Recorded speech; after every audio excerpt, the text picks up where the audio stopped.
preventive constitution की provision ओइरगसु सिनी अखोइना हाइनिंगिबदी अदुर अमु अखोइना अमु why करिगिदमुक्ता अखोइना fresh mandate लाइबनो हाइबो वाफुम ओइरगदी उसकी वाफुम दो academically अदगी constitutionally फजन नैनबिरबा मतुंगा अखोइना नैनरबा मतुंगा president rule लाक्त्रिंगैगी ममांगदा 13 February ममांगदा लेंगाकवा ngamdre then another 6 months imposed over it. I mean that's 13 February da president rule ji thataru imposed over it. The president rule over adu da su aikoi ki development lakpa ngamdre free movement leitre miyam ki hak leitre IDP sing mayum ta hanba ngamdre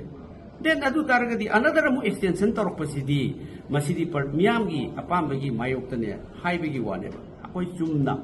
adagi academic line da constitutional ki line da koi haidine akoi congress party na mai da tho moi haiba nateba tho haidi di mun na khangdaba siba sena oiba yai BJP oiba yai adagi former minister CM oiba yai tho haidi si di moi ne ba akoi di chumna constitution je akoi gi dharma gi lai koi na lowe ba aduna marmur kanda masi niyom chumna laigidabani masi niyom chumna ngakadabani masi niyom chumna chathagdabani masi chathragadagadi akoi gi the question of life miyo bigi punsi kanbanga mo oy miyo bigi lantum kanbanga mo oy miyo akoi punamaki laws enforce tawanga mo oy maramasina BJP gi double engine lengakna masi soi gi badagi akoi lengak pasing ngamdre adigi akoi praja sing gi hak leitre lamdam sida shanti leitre lamdam sida development leitre hairi se masi neba akoi point da ngakta neba akoi laksari se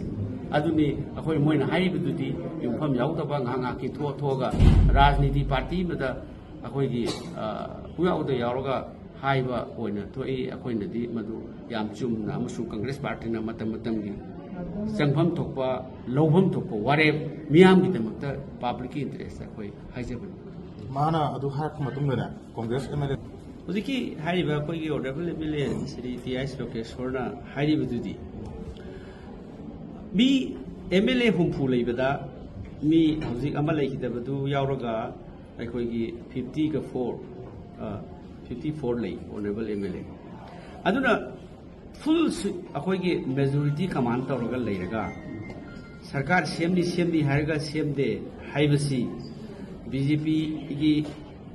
marakta leadership leitre haibi akoi na artha lobigadabasi aduna strong leader